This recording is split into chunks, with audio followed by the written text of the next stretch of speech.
بعد 2011 كنت لعبتي مع ريكو، غلبتيه بالضربه القاضيه. من بعد شنو وقع باش ما تشهرتيش بزاف باش ما عرفناكش؟ من تما لعبت عاد جوج مرات. مشيت للجابون. قبل ما نمشي كنت مريض بزاف، و كان عندي كانسر. سرطان. و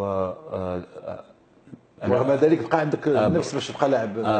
لعبت عاد في الجابون في 2012. كان عندي، ومن تما رجعت من تما.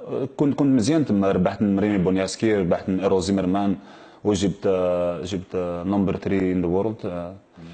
ومن تما رجعت ومشيت سبيطار، ومن تما كان عندي.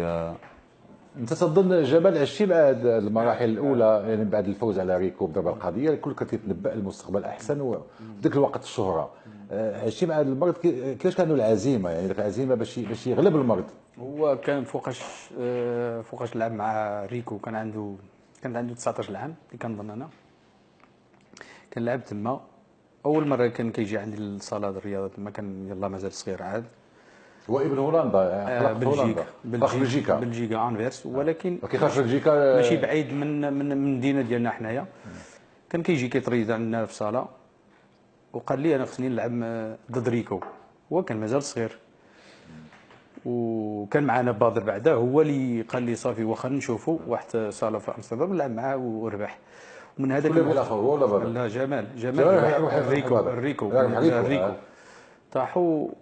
ما داش شي عام، جات مرض بوبري كونسير، وهيداك ما قالها حتى لشي واحد غير لباباه. حتى انا ما كنتش في راسي في هذاك الوقت. مشى لعب في الجابون وربح زيمرمان في الاول، والثاني ريمي بويانسكي، ورجع عمل العمليه. ومن هذاك الوقت كان ناقص شويه مسكين سبيطار وطبيب، وقالها لي وبقينا معاه وهيدا، وبقى كيدابز بحال اللي كيدابز دابا. والحمد لله دابا، الحمد لله الله جاب الشفاء ان شاء الله.